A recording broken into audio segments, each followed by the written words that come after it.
Para todos y cada uno que nos escuche. Hemos llegado a nuestra lectura semanal de la Parashá. En esta semana le corresponde a la Parashá Eker, cuyo significado, ¿por qué? Estamos en el libro de Barín, el libro de Deuteronomio, el último libro de la Torá, del Pentateuco, como muchos lo conocen dentro del cristianismo. Así que oramos para que esta lectura semanal nos traiga liberación, sanidad y cumplimiento del propósito de Dios en nuestras vidas y de los proyectos que tenemos. Y decimos: bendito tu Dios, nuestro Dios, Rey del mundo, que nos santificó con sus preceptos y nos ordenó sobre las palabras de tu Torah. Haz agradar, por favor, Dios, nuestro Dios, la palabra de tu Torah en nuestras bocas y en la boca de todo tu pueblo, casa y familia de Israel, y que seamos nosotros y nuestros descendientes y los descendientes de nuestros descendientes conocedores de tu nombre y estudiosos de tu Torah. Por su nombre, bendito tu Dios, que enseña la Torah a todo su pueblo. Amén. Así que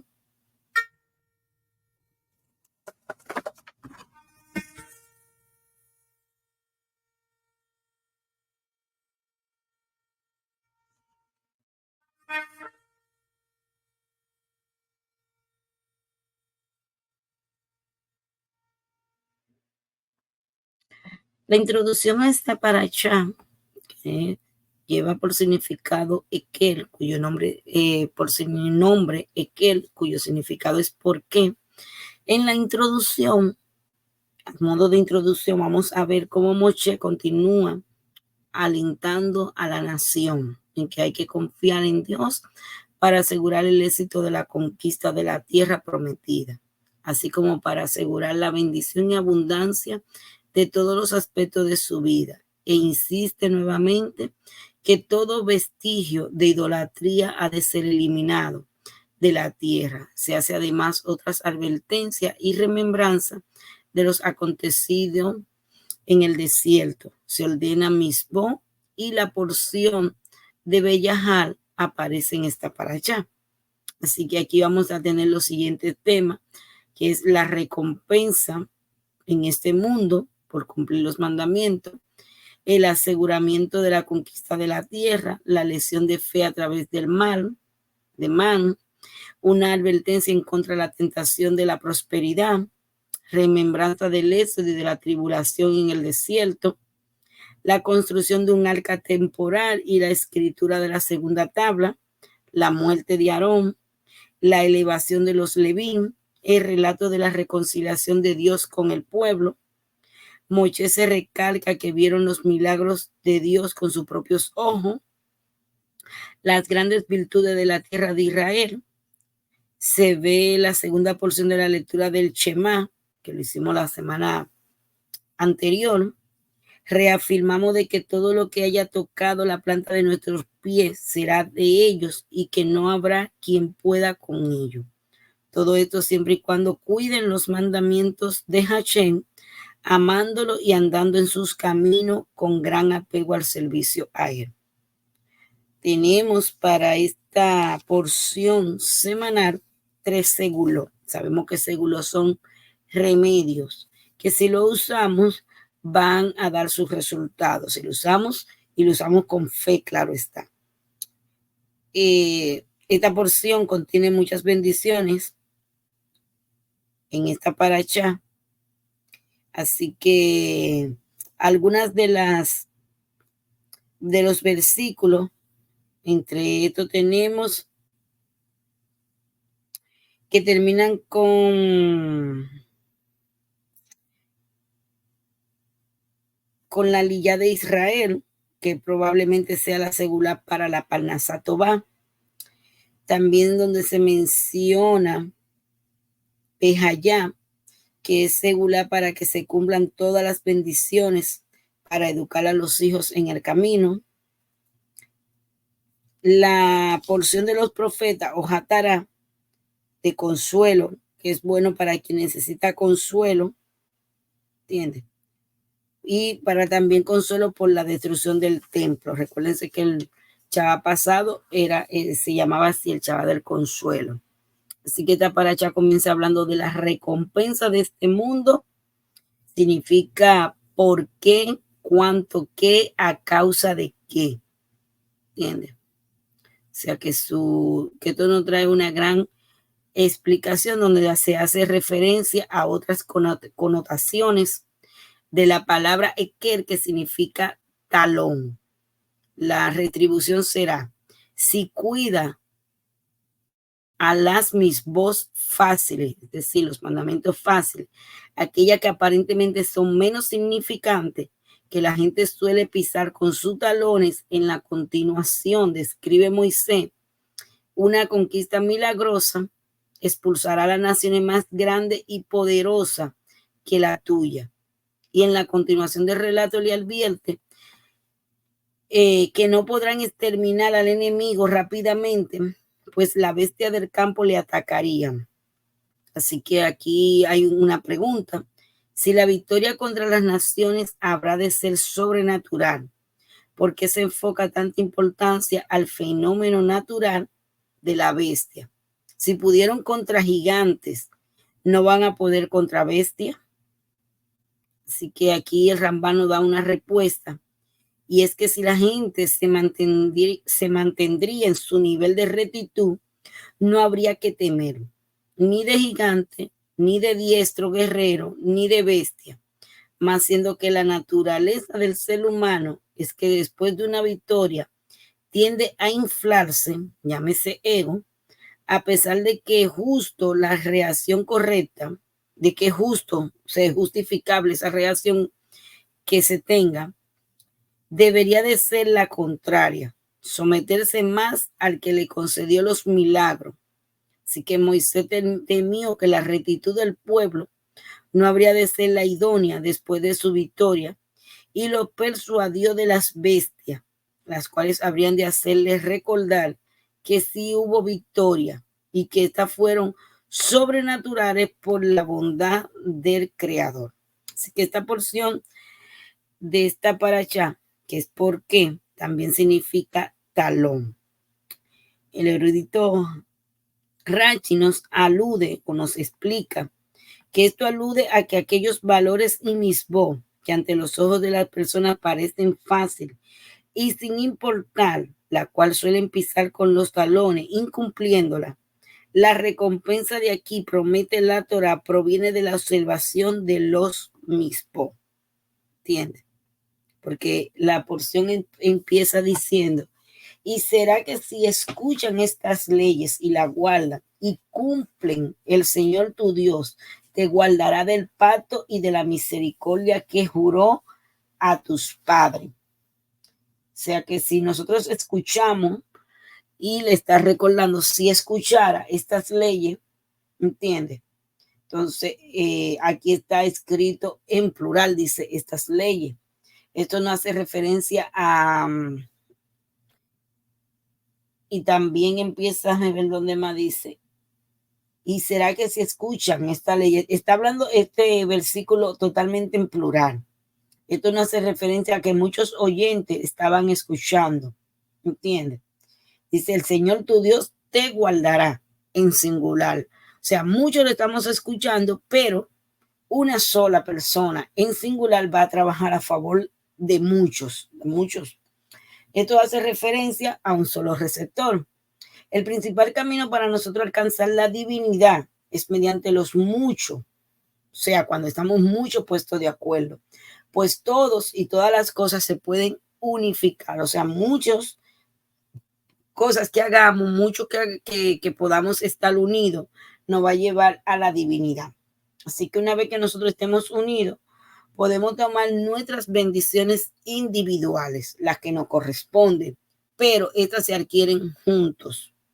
Es como una empresa, hay un equipo trabajando para todo, pero al final cada uno va a recibir un salario por el esfuerzo que hizo o por la labor que desempeñó a favor de lo que la empresa quería realizar.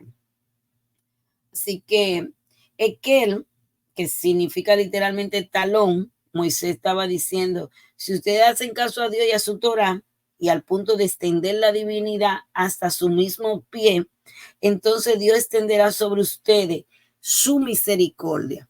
No habla el Rachi, que es hacer aquellos mismos, aquellos mandamientos que para las personas se ven insignificantes, pero que tienen un gran peso y un gran valor. Así que pies también hace referencia a la riqueza, la base sobre la cual sostiene a la persona. ¿Qué te está sosteniendo a ti hoy? Aquello donde tú estás pisando es lo que te está sosteniendo. Entonces, el dinero, la riqueza, vamos a ponerlo así, sostiene a la persona, aunque no todo es dinero. Así que Moisés también explica, si su percepción de la divinidad se extiende a la manera en la cual utilizan su riqueza, entonces Dios hará descender sobre ustedes muchas bondad y muchas bendición. En la manera en que nosotros cuidamos lo que Dios nos da, cuidamos la riqueza, cuidamos lo que Él nos entrega, ¿entiendes? Asimismo, Él mismo hará descender sobre nosotros toda su bondad y toda su misericordia. Así que Eker significa literalmente talón. Si estás escuchando la ley, incluso cuando tú estés lo más hundido bajo el talón del enemigo y reconoce que el sufrimiento viene de parte de Dios, que viene de arriba, de los mundos superiores, entonces Dios lo oirá y recordará el pacto que él hizo con sus antepasados. Recuérdense que cuando el pueblo estaba sumergido en la, en la esclavitud y que estaba en las 49 puertas de impureza, que Miriam y las mujeres estaban orando, ¿entiendes? Y aclamando por esa promesa que Dios le había dado. Dios se acordó y escuchó el clamor y lo libertó. O sea, no sé en cuál sea la situación en la que tú en este momento te encuentres en tu vida, que estés sumergido en lo más debajo del talón, en lo más sucio, lleno de impureza, de lodo, de fango. No sé en qué posición el enemigo te esté aplastando, pero si tú escuchas y reconoce que todo lo que está pasando viene de Hachén, que todo, bueno o malo, porque nada pasa que él no lo permite. Entonces él va a recordar el pacto que tuvo contigo, no con tus antepasados, llámese Abraham, Isaac, Jacob, con tus antepasados. Y ahí en este momento él se va a recordar todo eso. Así que que significa talón, ¿entiendes? No está hablando de observar eso mismo, ¿entiendes? Esos mismos que la gente suele aplastar, que no tienen importancia. Los sadiquín, los justos, son llamados pies. ¿Por qué? Porque caminan de un lugar a otro para esclarecer la Torah y enseñarle a la gente el servicio a Dios.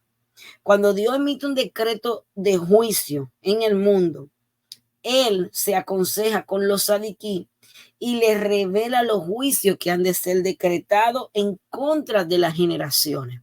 O sea, los justos son lo que sostiene la creación. Y cuando ya ese juicio de Dios viene, Él se lo revela a los sadiquí. ¿Entiendes? ¿Para qué? Para que estos juicios que han sido decretados, ellos lo sepan. Él pide como el consejo. Él se aconseja con los sadiquín. Entonces los sadiquín van y amonestan a las generaciones. ¿Para qué? Para que mejoren su camino y el juicio se pueda disluir, mitigue, como que sea menos severo el juicio. Es decir, que cuando tú te encuentres a alguien que te esté amonestando o que te esté diciendo que cambie tu manera de proceder, ¿entiendes? Porque hay un decreto y eso va a cambiarlo todo. Entonces, en ese momento que tú decides hacer esta rectificación, ese techubá, ¿entiendes? El juicio para tu vida va a ser menos severo. Así que todo este versículo nos habla de los pies, ¿entiendes? Nos habla con que los sadiquín son los pies, que son conscientes de un decreto de Dios en contra de las generaciones. Ellos van y amonestan al pueblo para que esto mejoren. Y es aquí donde tras, si escuchas esta ley, entonces el pueblo acepta su amonestación y los juicios son mitigados. Dice, y será que si escuchan estas leyes y las guardan y cumplen. Dice que bailar, aplaudir, estar feliz, sonreír, mitiga los juicios severos. Cuando los juicios están decretados en contra del mundo, es muy difícil bailar, créanme. Los juicios que corresponden a los pies hace que esto se ponga muy pesado y muy lento. Y es como si estuviéramos grillete en los pies. Así que para mitigar esos juicios y recuperar un estado de alegría, es muy necesario juzgarse y evaluarse nosotros mismos, saber qué estamos haciendo. Y esto lo podemos alcanzar a través de nuestra plegaria, a través de hacer ibodedú, de hacerlo uno con el Creador. O sea, que la persona se examina y se corrige en cada una de sus acciones y su relación con las demás personas. Entonces mitigan los juicios celestiales. ¿Por qué? Porque cuando hay un juicio abajo, ¿entiendes? No hay juicio arriba. Así que en eso tenemos que saber, siempre nos dicen, ¿cómo es arriba es abajo? Pero el decreto viene de los mundos celestiales, son juicios celestiales. Así que estas ideas se expresan en este versículo y será que si escuchan, esto nos trae o nos conecta o connota con la alegría. Así que si los pies, si quiere que los pies oigan y escuchen la alegría, entonces tú tienes que guardar y cumplir las leyes, cumplir lo mismo, cumplir los mandamientos, practicar ibodedú, ¿entiendes? Juzgarte tú mismo, hacerte chubá, reconocer donde tú has faltado, ¿entiendes? O sea que las personas que esperan en Dios el sustento diario, crean un recipiente con el cual captan la abundancia. Dice el 8:3, por esto te afligió y te dejó padecer hambre, y entonces te dio a comer el maná que tú no habías conocido, ni lo conocieron tus padres, para hacerte saber que no solo de pan vive el hombre, sino que el hombre vive de toda la palabra que sale de la boca de Dios. Así que la persona que espera en Dios, el sustento, que tú estás esperando el sustento diario, va a crear un recipiente con el cual capta la abundancia de Dios. El pueblo en el desierto esperaba que el cielo supliera sus necesidades diarias. Y así él creando el recipiente para qué? Para recibir el maná que tanto anhelaban. Así que no hay comparación entre una persona que puede ver lo que come con aquella que no lo puede ver. ¿Entiendes? Así que en este versículo se hace referencia al maná con el que Dios alimentó al pueblo en el desierto. Y aunque el maná adquiría, recordemos, un sabor diferente, que la persona tomaba el sabor de lo que la persona deseaba comer, el pueblo no podía ver esa comida. ¿Por qué? Porque nunca estaban saciados. El Ras dice, el Rayosel y José o Yosel dice que no hay comparación entre una persona que puede ver lo que come con aquella que no lo puede ver. O sea, aquella que era ciega. Que la persona ciega nunca está saciada. ¿Por qué? Porque no puede ver lo que está comiendo. Asimismo, ocurre de manera similar cuando la persona no puede ver la luz de la espiritualidad. Cuando no puede ver la luz de la espiritualidad, ella queda insatisfecha. Y uno debe de purificarse, de purificar este deseo, debe purificar el deseo de servir a Dios. ¿Para qué? Para poder experimentar la luz de la espiritualidad y alcanzar la saciedad espiritual que esta nos puede traer a nosotros. ¿Entiendes? Reconocer que todo proviene del Creador. Así que, y todo lo que hacemos en nombre del cielo y el valor de ella misma y no por deseo de recibir una recompensa. O sea, lo hacemos todo esto, todo cumplir lo mismo por el nombre del cielo, por el valor que ella tiene. ¿Entiendes? Así que el pacto, dirigir y controlar la situación de Israel de una manera directa y no a través de ángeles como las demás naciones, no todos los deterioros y malas provienen del distanciamiento de la luz divina, mas al ser cuidadoso de manera directa, naturalmente, obtendrá todo lo positivo. Me están hablando aquí de mucho ojo con algunas cosas que nosotros podamos idolatrar y que podamos quitar a Dios para poner eso en sustitución. ¿Entiendes? Así que el bienestar de los justos en este mundo es bondad divina y no un pago por buenas acciones. ¿Entiendes? Así que es algo pago por las cosas, buenas acciones que han hecho para que lleguen al otro mundo sin mérito. ¿Entiendes? Así que Dios no está prometiendo bendiciones a cambio de mismo, sino al contrario, bendiciones sin desconectar el pago. Siendo dicho esto, no un pago, sino una benevolencia divina. Él no nos paga por cumplir lo mismo. Él no da lo que nosotros entendemos que es una providencia divina. ¿Entiendes? Que lo estamos recibiendo. Así que esta porción de que comienza a considerarse que ocurre cuando estamos caminando en nuestro camino espiritual y qué ocurre cuando no estamos caminando en el camino espiritual. ¿Entiendes? ¿Qué está pasando con nosotros? ¿Entiendes? Que no, cuando estamos en lo correcto y qué pasa cuando no estamos.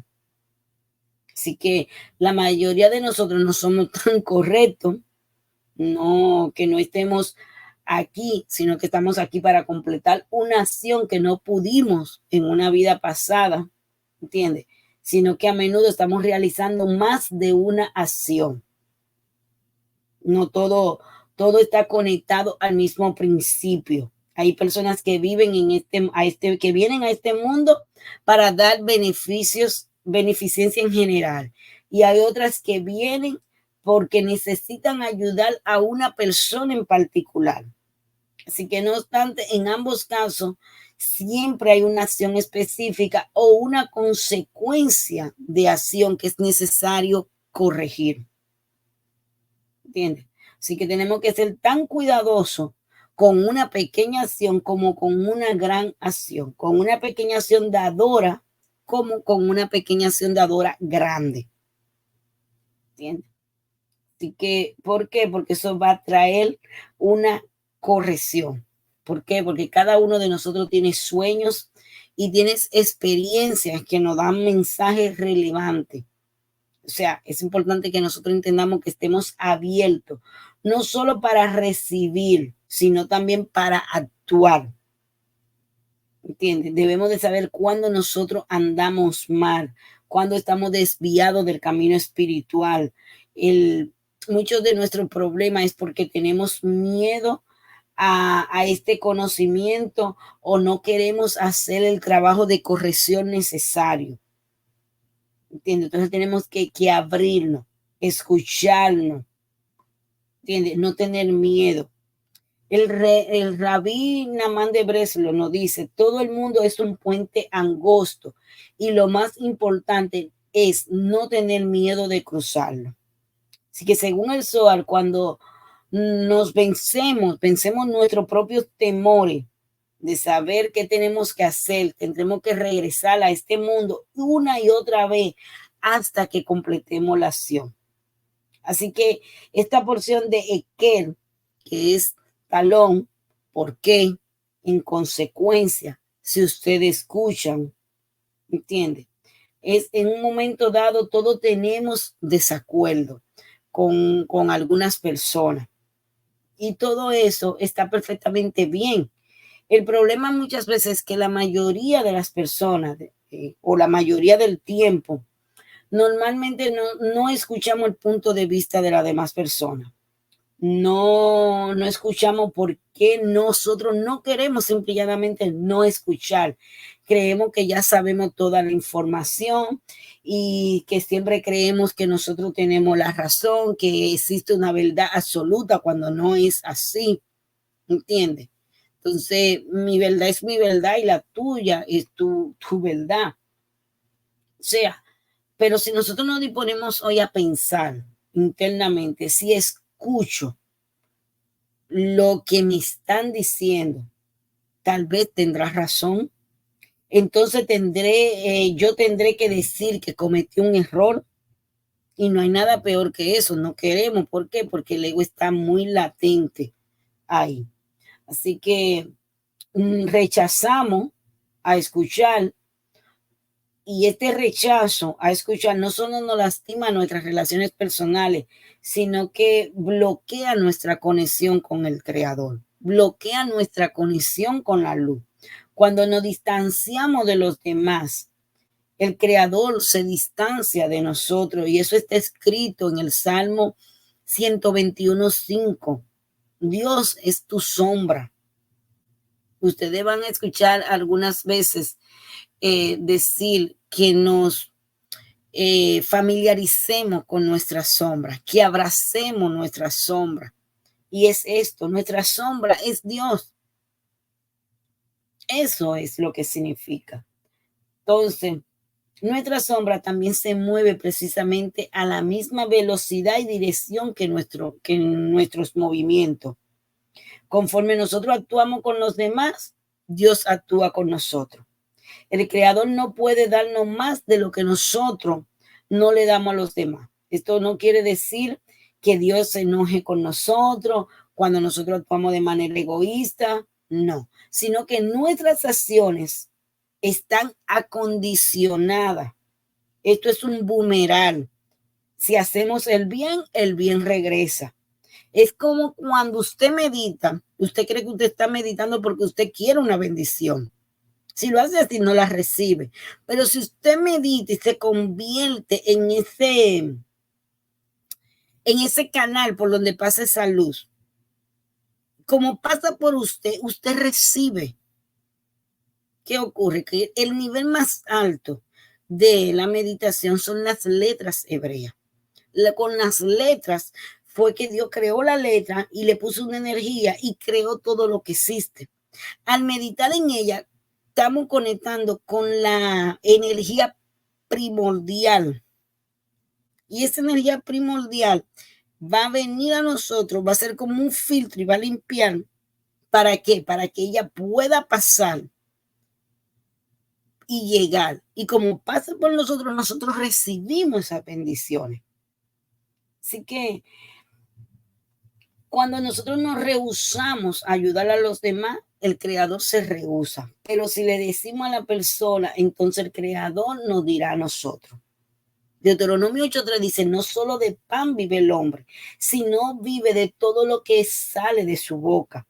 Así que cuando una persona toma una porción del pan y dice, bendito sea tu creador, entonces la energía espiritual interna de ese pan es despertada.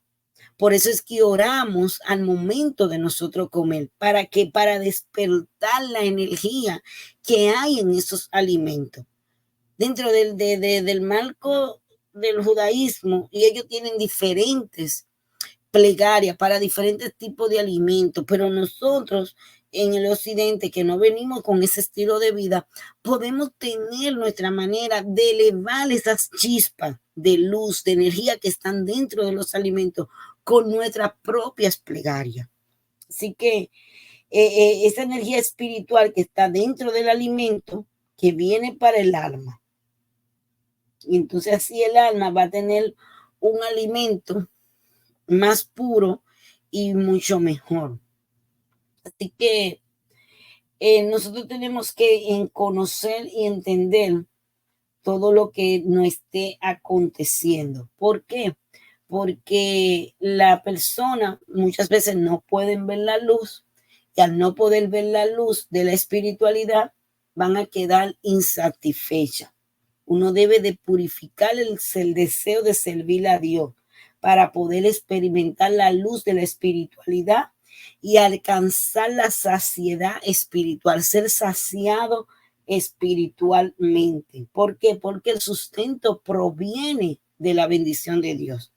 Al nosotros recitar las bendiciones sobre los alimentos, ¿entiende? Que estamos haciendo, le estamos dando esto que le acabo de mencionar, esa fuerza vital, esa esencia de la persona que proviene de la boca de Dios, ¿entiende? Entonces no se trata nada más del pan físico, sino la cualidad espiritual del alimento, el espíritu divino dentro del alimento, lo que le da la vida a la persona. Usted no está vivo por lo que usted come, usted está vivo por la luz de los alimentos que usted come. Así que dice tierra de trigo y de cebada y de la vid y de la higuera y del granado, tierra de aceite de oliva y de miel de dátiles. Así que Dios le prometió a Abraham, a Isaac y a Jacob que él le daría a sus descendientes una tierra que fluye leche y miel. Esta promesa fue hecha varias veces y están registradas en las escrituras. Así que si tal toda esta producción de trigo, cebada, esta es la promesa de Dios al pueblo, la oportunidad de comer bien. Así que los frutos de la tierra están dotados de una manera única de un deleite divino. Al comerlo uno puede saborear lo divino. Así fue cuando Moisés hizo sus exclamaciones, sus 115 plegarias. ¿Para qué? Para que se le permitiera entrar a la tierra. ¿Por qué? Porque acaso quería simplemente comer de su fruto. No, él deseaba saborear la divinidad que había en ellos. Él deseaba saborear lo que estaba ahí adentro. ¿Entiendes? Así que nosotros tenemos que aprender. Dice tierra de trigo y de cebada. La palabra tierra aparece 2 veces en este versículo. Primero con la mención de 5 frutas y luego con la mención de 2 frutas. Los frutos que aparecen más cerca de la palabra tierra tienen prioridad en la bendición cuando están incluidos en la misma comida. Así uno debe de primero consumir el trigo y la cebada, luego el aceite de oliva y la miel de dátiles. Después la uva, los higos y las granadas. Así que el maná tenía el sabor del aceite y de la miel. Al comer el pan diario, uno debe tratar de elevar los ingredientes del aceite y de la miel. ¿Para qué? Para que el pan ascienda al aspecto de maná. La tierra es santa, es el lugar clave en donde uno puede alcanzar este nivel de elevación. Así que el pan de la tierra santa, hecho con su trigo, es la comida principal y por ello tiene un sabor muy especial. Los 7 frutos por los cuales se alababa la tierra de Israel contrarresta las 7 naciones cananeas. Estas 7 naciones que eran las que ocupaban la tierra de la conquista del pueblo. Esto enseña que al comer en santidad o simplemente al creer en la santidad de los productos de la tierra, uno puede conquistar la oposición de aquellos que desean impedirle experimentar la santidad de la tierra. El 8:9 dice, tierra en donde no con escasez comerán pan, puesto que nada faltará en ella, tierra cuyas piedras son hierro y de cuyas montañas podrás extraer el cobre.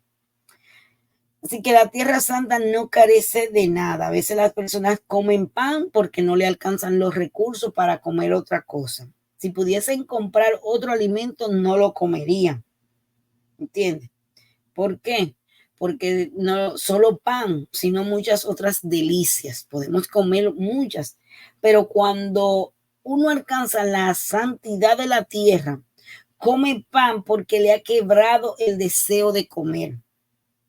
¿Entiende? Y aquel que quiebra el deseo de comer es liberado de la indigencia y de la pobreza.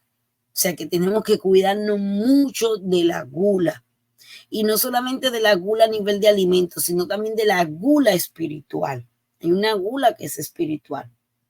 En el pan de la tierra de Israel uno puede sentir todos los sabores, así como el pueblo lo sintió en el maná. Aunque la comida sea mínima, uno debe de bendecir a Dios con un corazón satisfecho. La bendición será enviada hacia el alimento, mientras se encuentra en los instintos para dar saciedad. Un corazón quebrantado alude al hambre y a la pobreza, mientras que un corazón satisfecho al que se accede a través del sadí produce abundancia y bendición. Pero oigan, un corazón satisfecho, pero ¿cómo? Que accede a través del sadí. Así que la tierra santa es el lugar de las comidas sagradas y del comer. Mediante la gracia, después de la comida, hacemos descender sobre nosotros la santidad de la tierra. O sea que bendecimos los alimentos al comer y cuando terminamos damos gracias por lo que hemos comido. Es como si nosotros estemos provocando descender sobre nosotros la santidad de la tierra. ¿Entiendes? Así que nosotros tenemos que reforzar nuestra fe. Cuando nosotros podamos sentir tal vez esa nostalgia o esa tristeza, o que nuestros enemigos nos causen cierto temor, que de una manera que no reconozca lo que te está pasando, que tú llegues al punto de poder reconocer que sin Dios sería imposible tú vencer todo esto, vencer la gula, la tristeza, vencer a tus enemigos. Debemos de observar la gravedad del problema, no para temerle, sino para entender y reconocer que sin Dios no podríamos resolverlo. Sea el problema grave y difícil, ¿entiendes? Con la ayuda de Dios podremos salir adelante. ¿Entiendes? El pueblo egipcio era muy poderoso, pero fueron derrotados. Así que todas estas cosas tienen que reforzar nuestra fe, no dependiendo de las circunstancias naturales, sino de quién, del poderío de Hashem. Del poderío de Hashem nosotros. Entonces hay una conexión entre bendecir a Dios por el alimento y la tierra, y todas las bendiciones tienen su fuente en la santidad, y la esencia de la santidad se encuentra en la tierra. Así que bendiciendo a Dios por nuestro alimento, atraemos la santidad cuando mencionamos la santidad de la tierra. Entonces se puede comer. ¿Por qué? Porque la tierra nos fue dada para que pudiéramos santificar sus productos mediante lo mismo. O sea, cuando nosotros cumplimos lo mismo, estamos santificando la tierra, estamos santificando los alimentos que vienen de la tierra santa. ¿Y cómo lo podemos hacer? Cuando nosotros damos el diezmo, el año sabático, todos esos demás, nos lleva a que estamos santificando los productos de la tierra. ¿Por qué? Porque ya no llevamos el animal, no llevamos las frutas, pero al llevar nuestro dinero es como si lleváramos las frutas y ahí estamos santificándolo. Al comer en santidad es posible experimentar el agrado divino que se encuentra en la tierra santa. Al bendecir a Dios por nuestros alimentos, atraemos esa santidad. Cuando uno bendice a Dios por la abundancia que ha recibido, revela la providencia divina. La misma tierra santa implica la providencia divina. Aquel que come y bendice a Dios es como aquel que come el maná, el pan del cielo. Es como si estuviese recibiendo directamente de la presencia divina. Recuérdense que los ángeles cuestionaron a Dios por favorecer al pueblo en una aparente contradicción con su afirmación. En Deuteronomio 10:17 dice: yo no mostraré favor. Dios respondió: ¿cómo no he de favorecerlo? Yo dije: ustedes comerán y se saciarán y bendecirán, pero ellos son tan estrictos con una aceituna como lo son con un huevo.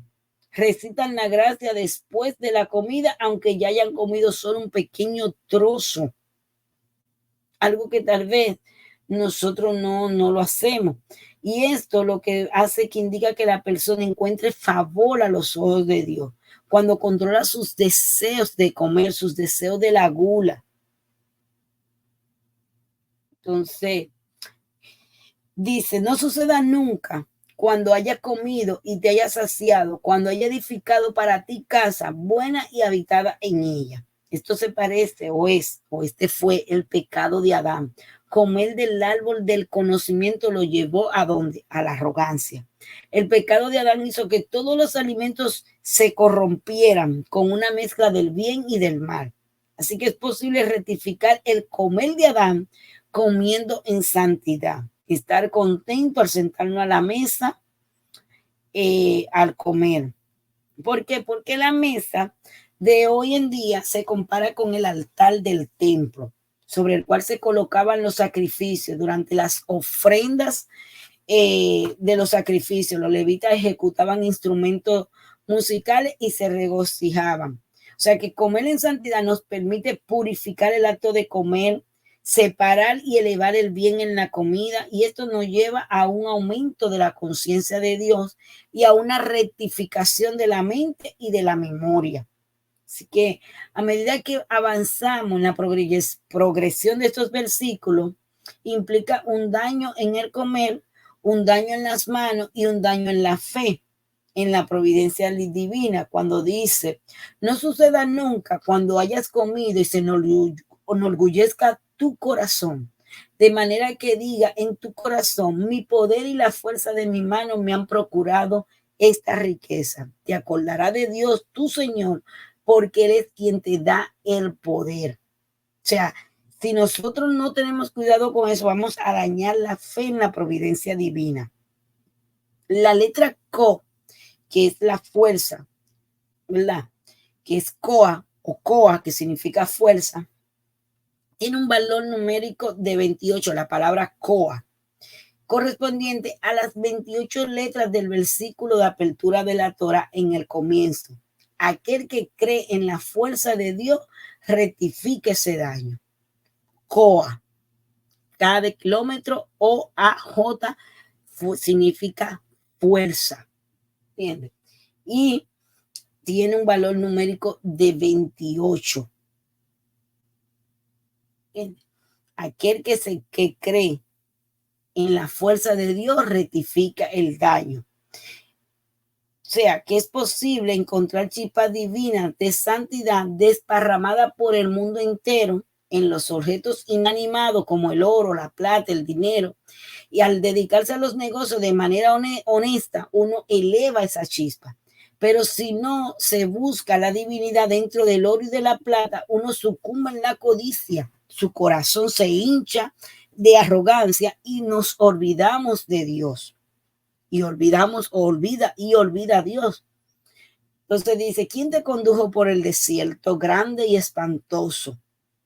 Esto nos representa las dudas y las confusiones que uno encuentra en la vida. El desierto grande y espantoso, esto es lo que simboliza.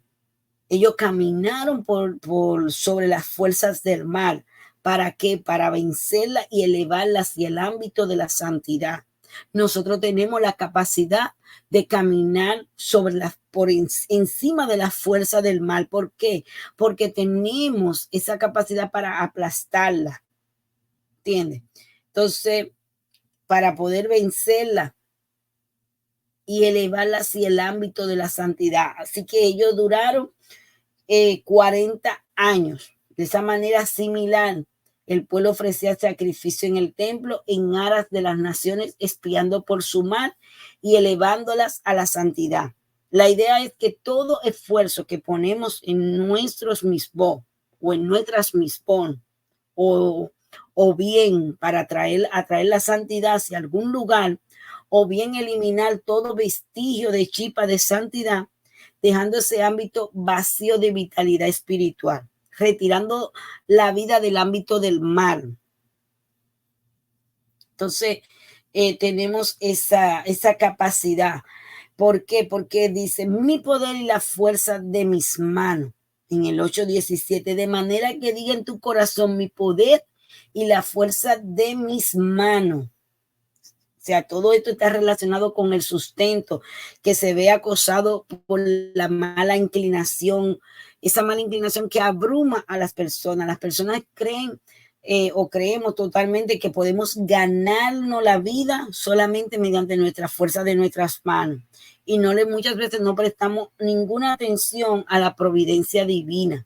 Y el poder y la fuerza de mis manos es una actitud que va a llevar a la persona a creerse que es invencible cuando se trata de ganar dinero. También la puede llevar a pensar que puede robarle a los demás o hacer lo que quiera, pues siente que ese es su poder, que es mi poder.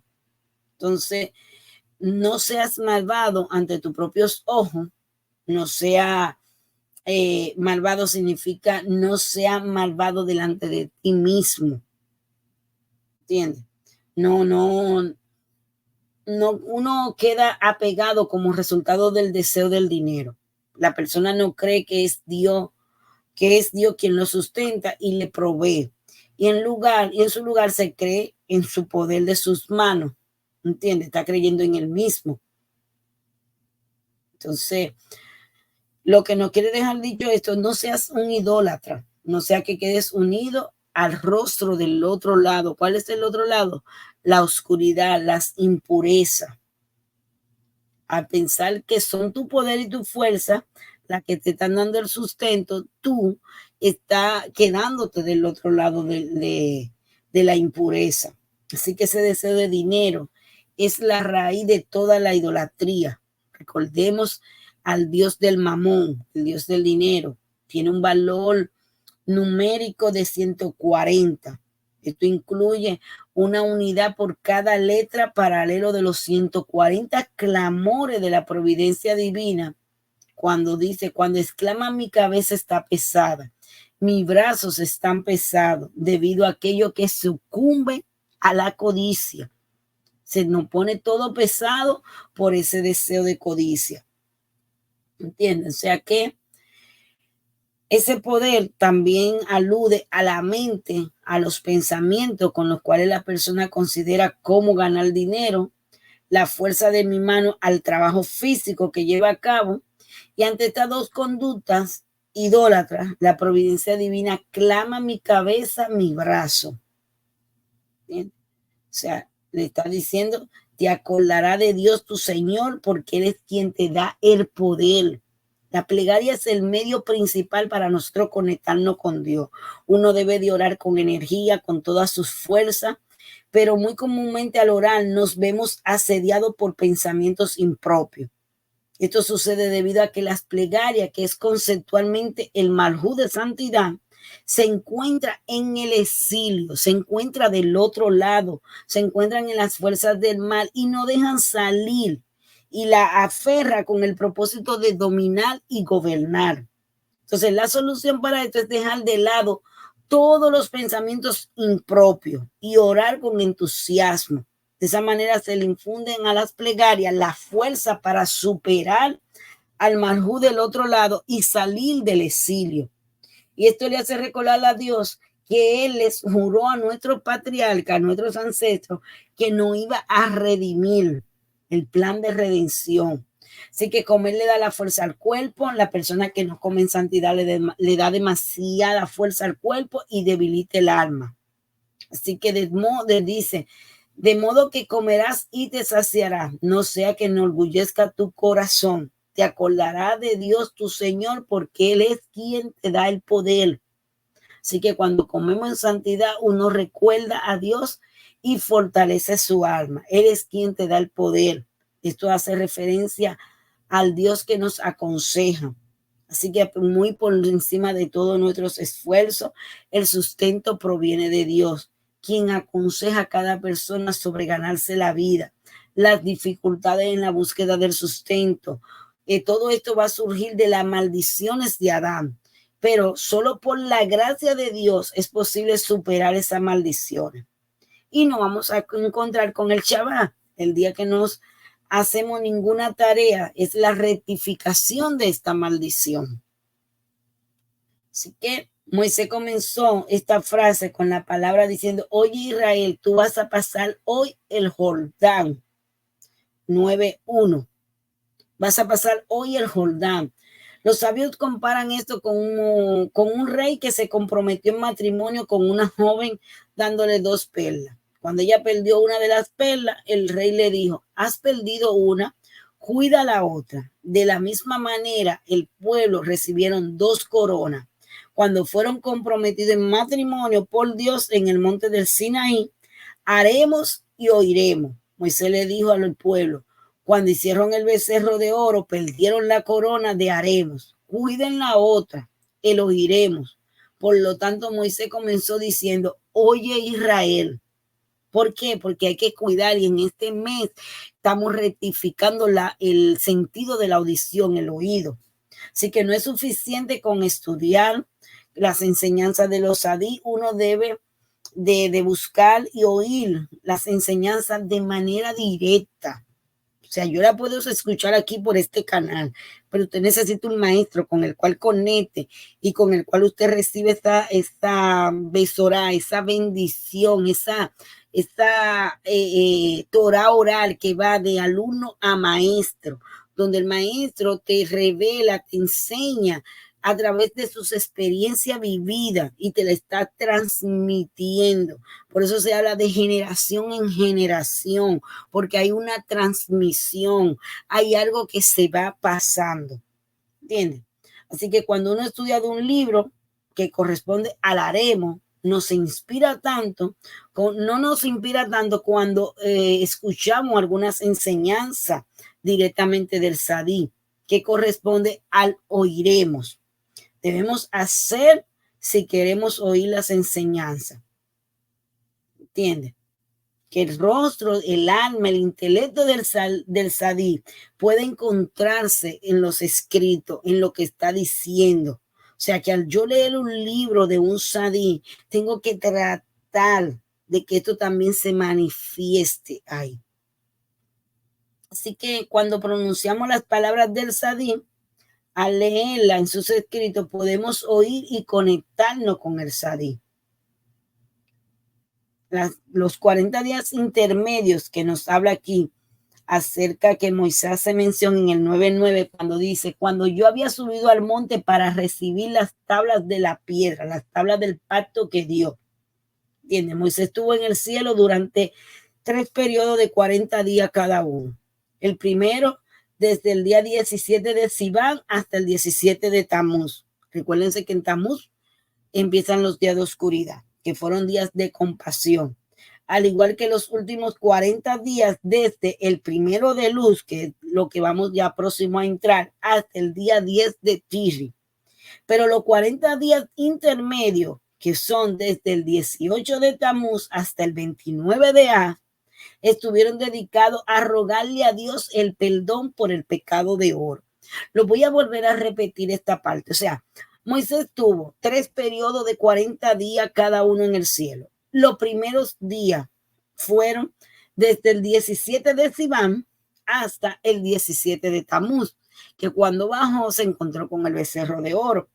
Recuérdense que tenemos los días de oscuridad del 17 de Tamuz hasta el día 9 de Az.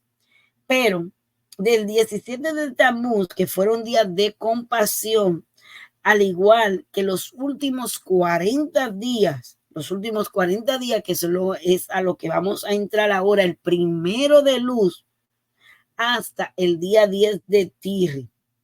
Los 40 días intermedios que están en el medio de estas dos, primero, segundo y tercero, los segundos, desde el 18 de Tamuz hasta el 29 de Av, estuvieron dedicados a rogarle a Dios el perdón por el pecado del becerro de oro. Todavía el día 15 fue el día más alegre, pero no significa que se fue toda la oscuridad. Así que los 40 días intermedios son llamados días de ira. El punto central de los 40 días intermedios deduce este mismo día, el 15. ¿Entiendes? Que es tu veas. En ese día el templo fue incendiado y en lugar de destruir al pueblo, Dios descargó su ira sobre la madera y la piedra del santuario. Hasta el punto central de los 40 días intermedios hubo ira. Luego se efectuó el perdón y el decreto fue mitigado. O sea, Moisés no comió, no bebió durante todo el tiempo que estuvo en el monte del Sinaí. Aquel que toma del Espíritu Divino, del alimento, puede de hecho mantenerse sin la comida misma como lo hizo Moisés. Las dos tablas del pacto estaban en sus manos. Con sus manos la persona puede sostener la tabla, puede sostener la Torá. Es decir, con sus manos la persona puede llevar a cabo los mandamientos. Las primeras tablas fueron quebradas, se colocaron en el arca junto con la segunda tabla. La segunda tabla, que fueron talladas por Moisés, tenían menos santidad que la primera. Las primeras que fueron escritas por quién? Por la mano del Creador, por la mano de Dios, fueron escritas.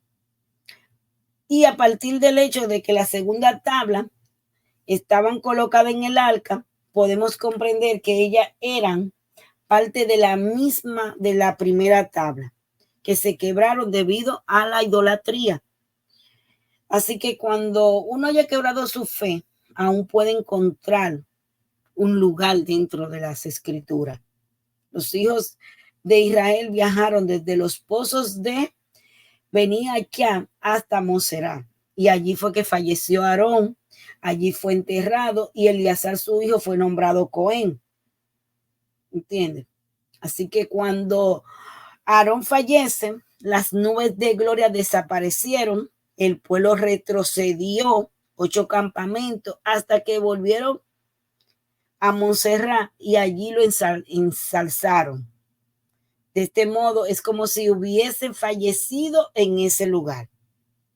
Así que el pueblo no podía creer que Aarón había fallecido. Era un hombre que se había enfrentado al ángel de la muerte, había frenado la plaga desatada por el episodio de Coré, y cómo podía haber fallecido. Así que el pueblo dañó su pensamiento al pensar que habían perdido a Aarón y a sus influencias.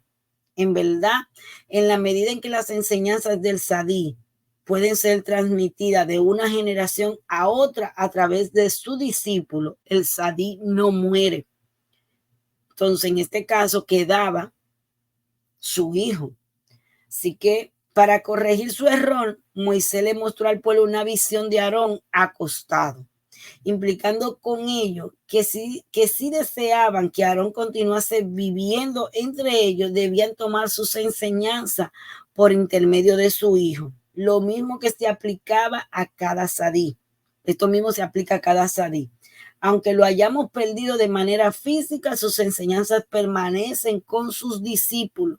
Y lo vemos, cada sadí tenía un discípulo especial que transmitía sus enseñanzas. De hecho, yo he leído libros que el alumno dice, lo voy a escribir tal cual como mi maestro lo decía. Y puede, tal vez tú puedes tener varios maestros o aprender de varios maestros, pero hay uno que es tu maestro, que es tu guía, que es el que te da esa transmisión oral de esas enseñanzas. Dios le da al hombre libre albedrío para elegir temer o no al cielo. Dios se humilla, sí. Así pudiera decirse, al pedirle al pueblo que le teman. Así que el reinado es inherentemente pobre en el hecho de que no hay rey sin un pueblo sobre el cual gobernar. Para que haya un rey, tiene que haber un pueblo. O sea, es decir, se requiere de una nación que acepte su soberanía. Cuando tenemos temor a Dios, demostramos que hemos aceptado su soberanía. Tenemos un rey y él tiene un pueblo. ¿Entiendes? Entonces, aunque para Moisés el temor era un logro menor, aún es algo muy importante para nosotros, Por lo tanto, ¿qué nos están enseñando nuestros sabios o qué nos están enseñando? ¿Entiendes? Que hay niveles, que representan niveles mucho más elevados, que todos tenemos voluntad, que al dirigir la voluntad hacia Dios es posible alcanzar todos los niveles. La respuesta es que a lo que nuestros sabios nos están enseñando es realmente una pregunta: ¿desde dónde o con qué comenzamos a temer a Dios? Dado que Moisés, siendo una persona temerosa de Dios, alcanzó niveles muy elevados, conocía la situación desde la cual es posible comenzar a temer a Dios.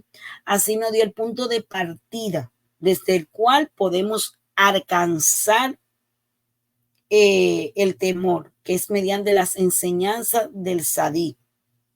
¿Entiendes? La persona debe de ocuparse de atraer esas bendiciones, ¿entiendes? De llegar a esa unidad, esa unicidad con Dios, de llegar a esa letra Ale, a ser uno, ¿entiendes? ¿Para qué? Para alcanzar la humildad. La persona adquiere la conciencia de que todo es bueno y de que todo es uno, ¿entiendes? Así que la luz de Dios es tan grande que solo podemos describirla. ¿Cómo? ¿Qué es? Esto alude a una gran luz superior que corresponde a un nivel mucho más elevado. Solo podemos beneficiarnos de la luz Asadín, de Hodma, ¿entiendes? De esa luz que desciende a niveles inferiores más filtrados, ¿entiendes? Así que nosotros representamos ese pueblo que tiene un rey, ¿entiendes? Y estamos permitiendo o permitimos que la luz de Dios se vuelva accesible cuando cumplimos lo mismo, ¿entiendes?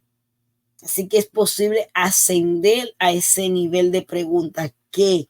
¿Cómo? Y anhelar continuamente a Dios, buscarle esta comprensión. O sea, que Dios se regocija cuando estamos en unidad. La unidad de Dios debe de manifestarse en todas las cosas. Esta es la parte que debemos de comprender, es lo más complejo de la creación. Y es propia de cada individuo, cada persona, cada cosa representa un fenómeno diverso. Solo cuando la gente se acerca a Dios y lo hace en unidad, se ve el reflejo de Dios. Se nos ordena amar a los demás. Él dejó detrás de los fenómenos esa percepción de ser individuales, pero eligió buscar y servir a Dios. Y para buscar y servir a Dios muchas veces necesitamos esa unidad, ¿entiendes? Esa unidad, podemos unificar nuestras plegarias con nuestra alabanza. A veces las plegarias se vuelven como fuego, las palabras pueden fluir de un labio ardiente, con emociones muy profundas, y es en ese momento propio de la luz de Dios dentro de nosotros, llenándonos. Es ese sentimiento más profundo que podemos tener de una chispa propia. Así que las almas o las 70 almas descendieron de tus padres, conforman la palabra Naví, que es profeta. Y esas 70 almas representan la gloria de Israel, que a su vez representa la gloria de Dios, y la revelación de la gloria de Dios lleva a la difusión de la profecía. Así que con 70 almas te descendieron tus padres. El poder de la profecía desciende sobre el pueblo cuando están unidos, como estuvieron las tribus y sus descendientes al descender a Egipto. Es de aquí que vemos ese mover profético en medio de un pueblo que está adorando, que está clamando, que están todos puestos de acuerdo, que quieren recibir del Creador. Entonces Él manifiesta sus profecías. Moisés le soltó al pueblo a que consideraran la grandeza de Dios desde un punto de vista de un intelecto restringido, como la de un niño, sino desde un punto de vista de un gran intelecto, como de un adulto maduro, que puede reconocer la verdad de Dios que una vez que abre los ojos. O sea, no desde un punto de vista de un intelecto restringido como de un niño, sino desde un punto de vista de un adulto maduro. ¿Entiendes? Así que todos los bienes que estaban a sus pies, este es el dinero del hombre que lo mantiene. La fuerza para mantenerse de pie proviene de la verdad. La verdad se mantiene, perdura. Con la verdad la persona retiene sus bienes. El sustento de la persona le llega principalmente debido a su esposa. Ella corresponde a Malhú, que está asociada con los pies. Y este versículo nos dice que el hombre se mantiene sobre su pie, es decir, sobre su mujer, sobre su esposa. Por lo tanto, aconsejaron nuestros sabios, honren a su esposa para que puedan ser ricos. ¿Entiendes? ¿Por qué? Porque la estaban honrando. Todos los bienes que tenía, estaban a sus pies para honrarla. Los bienes de la persona corresponden a Malhú, asociado con los pies y con los juicios celestiales. Para mitigar ese juicio es necesario dar un pidión de fe. Es una redención del alma. Es una caridad a un sadí. Las personas se enfrentan desafíos monetarios a lo largo de toda su vida para tener éxito. Pese a los momentos difíciles, es necesario dar caridad para causas que sean dignas. ¿Entiendes? Entonces, todos los bienes que estaban a su pie hace referencia al dinero, aquello sobre el cual uno se mantiene. El significado de esta enseñanza es que el dinero le da a la persona la seguridad de estar parada sobre sus pies. También la lleva a tener una posición en la comunidad. Más aún, aquel que se apoya en su riqueza no dejará que ésta se desperdicie o le sea quitada. Así que ganar dinero es igual a dar luz, pues es necesario traer nuevas ganancias al mundo. Los sabios enseñan que ganar el sustento es 2 veces más difícil que dar la luz. O sea, dar a la luz un hijo. Dado que la mujer en trabajo de parto clama 70 veces, aquel que trata de ganar dinero debe de clamar 140 veces. ¿Entiendes? Así que si tomamos la letra Q y men, tienen el valor numérico combinado de 140 veces el número de clamores y de súplicas que la persona debe de elevar para poder obtener la ganancia, el sustento. El Rabí Natán nos dice que el dinero ganado de manera honesta y en santidad mantiene a la persona sobre sus pies. De otra manera, las dificultades financieras son en general la causa de la caída de la persona. Dios no lo permita. ¿Entiendes? Que es lo opuesto. Así que debido a que los ojos de Dios están sobre la tierra corresponde a la verdad que permanece. ¿Entiendes? Y la tierra está en oposición a la mentira, que esta no permanece. Aquel que dice mentira no permanecerá bajo vista. La tierra engloba toda la santidad. Aquel que es atraído por la tierra santa es llevado hacia todos los niveles de santidad. En particular es llevado hacia Dios mismo. Así que cuando tal persona puede abandonar su naturaleza material y alcanzar completamente la espiritualidad. Entonces, la persona debe siempre buscar la santidad y anhelarla. La principal revelación de la tierra santa se produce en Rosh Hashanah, el aniversario de la creación. ¿Entiendes? La creación del mundo fue producto de la bondad de Dios y esto nos llega como un regalo de sus tesoros, de dones inmerecidos. Cada año, desde el primer día del año hasta el último, Dios nos da constantemente sus dones inmerecidos. En cada Rosh Hashanah, el día de la creación, se renueva el regalo, que acercándonos a los días del Mashiach, acercándonos cada mes a este regalo. Así que todo lo que sucede al final del año está decretado desde el comienzo del año. O sea, todo lo que tú has vivido desde la creación hasta llegar al día de la creación, ya estuvo decretado en el primer día. O sea que para dónde vamos después de Elú, que es el primer año, recordando que la Torah tiene 4 cabezas de año, este primer año del mes de Tiri, el año de la creación, ahí está escrito todo lo que tú vas a vivir un año completo.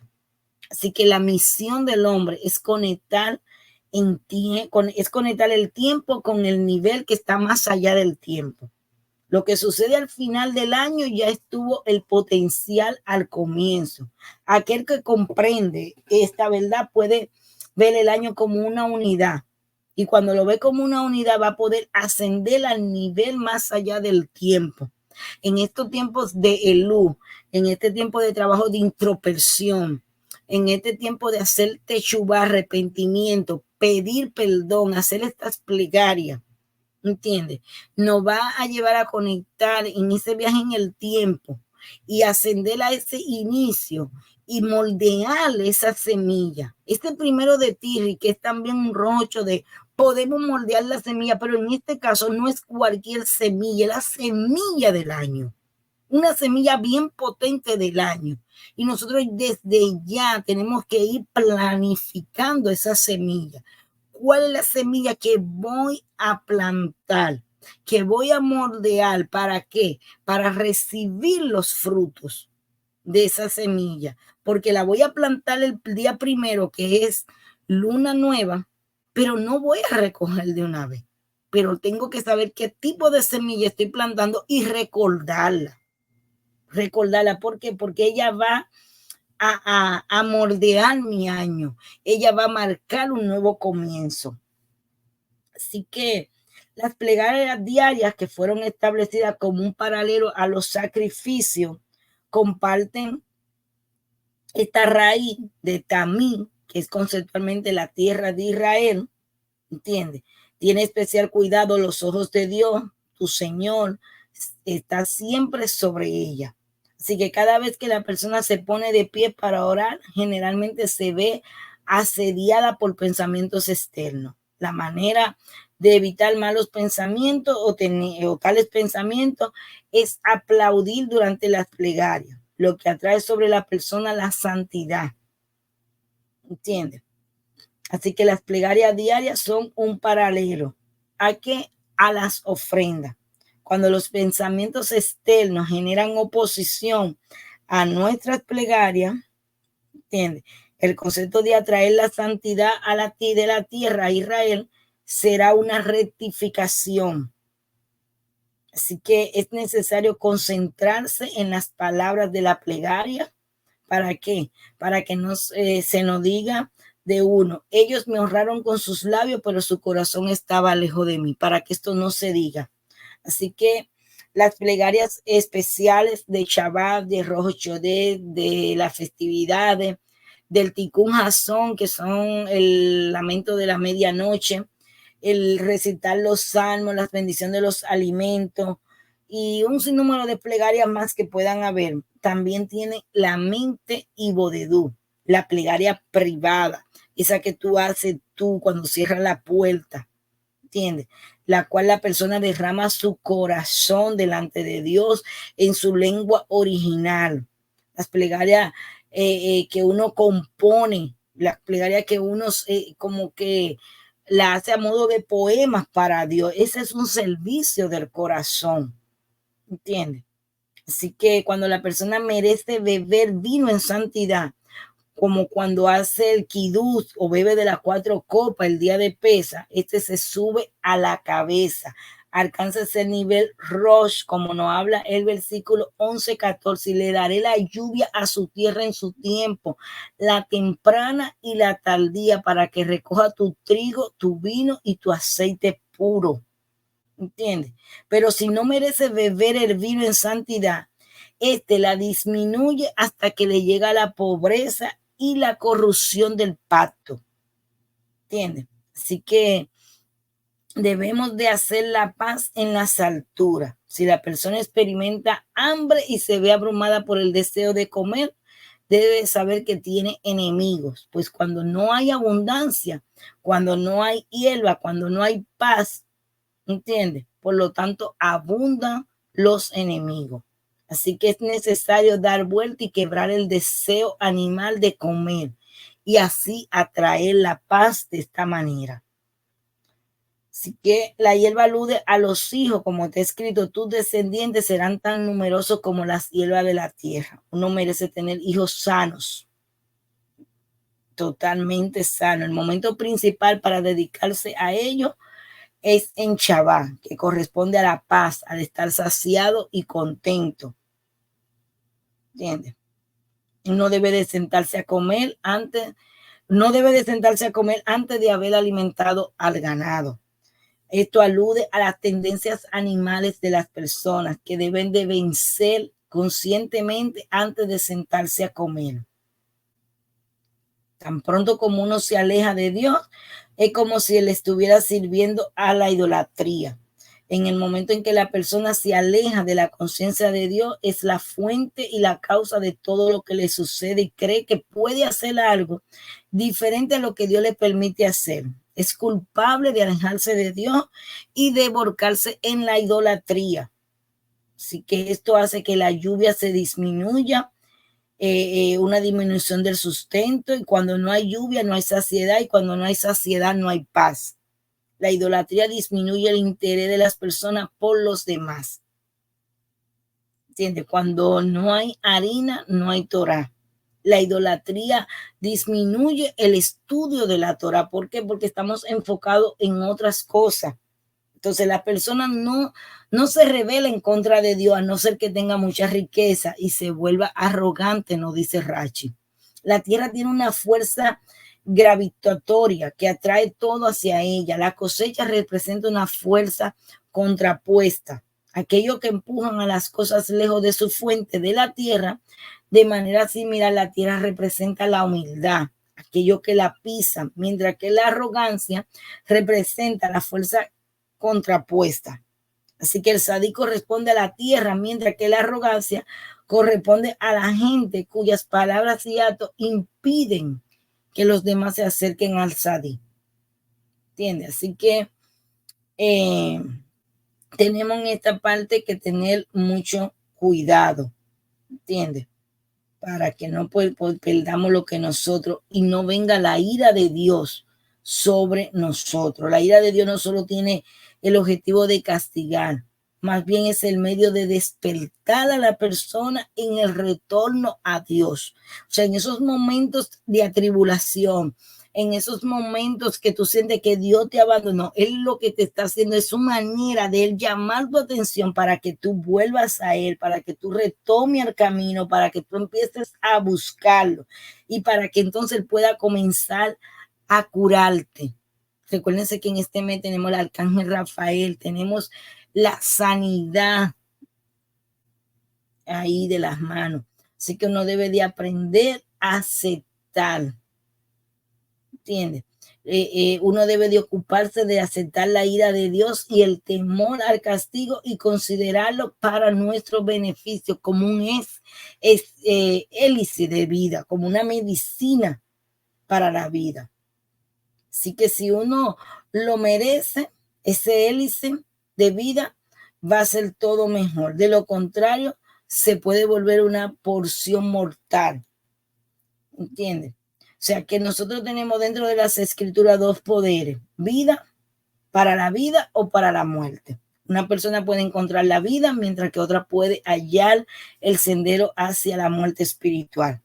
La persona debe de reconocer sus fallas, buscar el sendero espiritual de la verdad, alcanzar ese hélice de vida, en lugar de echarle la culpa a todas las demás cosas, a las fallas imaginarias, recibir la porción mortal.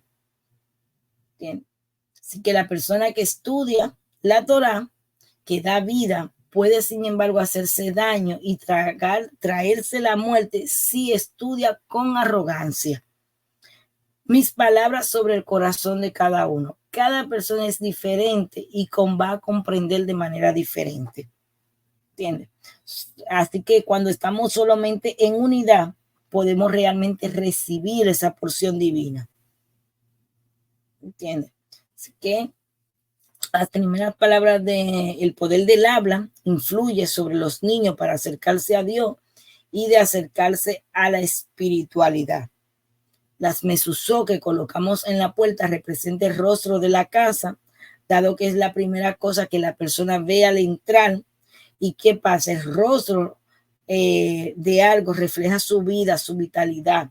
Por lo tanto, si el rostro de la casa es mezuz, es una mezusa, la casa tiene vitalidad y la muerte no tiene cabida en ese lugar. Los tefilín que llevan hacia una larga vida. Los tefilín nos llevan a tener una larga vida en este tiempo para las personas que ¿cómo le digo? Lo tienen, lo usan. Así que, a modo de sinopsis, Eker, sabemos que significa talón. Los cabalistas nos dicen que todas las almas que reencarnaron en nuestra generación actual provienen del cuerpo de Adán. La parte del cuerpo de Adán que falta por corregir en nuestra generación son los talones y sus pies. Los talones y los pies de Adán son la parte que está más conectada con Marjú, con nuestros deseos físicos, y es lo que nosotros más vemos en este tiempo, ese deseo físico, esta necesidad de querer tener cosas materiales. Así que dice que nuestro mundo físico en el cual habita el Satán, y dado que todos provenimos de los pies de Adán, siempre tenemos este contacto con el Satán. Pero el Satán también sabe que cuando nosotros nos elevamos espiritualmente por encima de los pies, estamos fuera de su alcance. Por lo tanto, él pelea por tener el control de nosotros. Él sabe que si pierde, ¿entiende? Él va a estar perdido. Entonces es muy importante adquirir que conocimiento. La clave para resolver el caos en el mundo no es forzarnos al caos para que se vaya, lo cual es un error que se ha cometido de generación en generación. Como no tenemos que entender cómo la oscuridad desaparece, cuando entendemos la luz, activamos un interruptor y por una razón la oscuridad desaparece. Cuando no entendemos la tecnología de la electricidad, de la misma manera cuando somos enfrentados con el caos, en lugar de preparar una estrategia de 8 pasos para eliminarla, la sabiduría de la cábala nos dice que hacer es mucho más sencillo hacerlo. ¿Cómo? Encendiendo la luz. ¿Entiendes? Así que cuando nosotros completamos acerca de la luz, al revelar la energía, al revelar la luz, vamos a remover automáticamente todo el caos en nuestras vidas. El caos desaparece cuando aparece la luz. Por medio de la luz, el caos desaparece.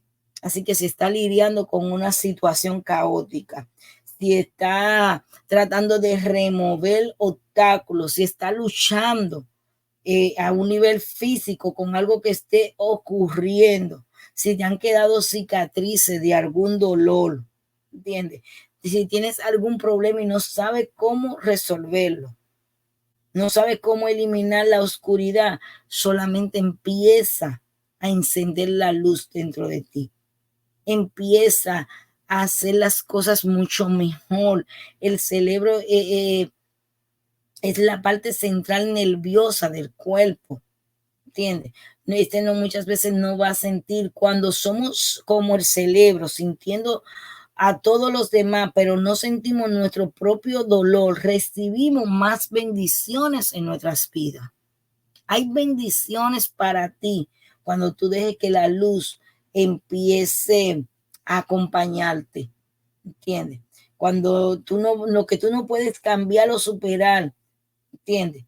No hay concepto de nada imposibilidad dentro del reino, pero tú demuestra que tú quieres el bien para los demás y el bien tuyo va a llegar. Tú eres un conducto de la luz. Por de ti pasa toda la energía, todo lo que tú necesitas. Así que todo lo que tú le estás pidiendo al Creador, cuando tú lo pidas para compartir, cuando tú dejes que la luz entre, cuando la conciencia empieza a ser elevada y a ti, y si tenemos la conciencia correcta, ¿qué va a pasar? Que la luz va a entrar y eso no solo nos nutre, sino que también nos va a proteger. Así que deja que la luz entre hoy en ti y en esta semana de una manera especial. Shalom, bendiciones.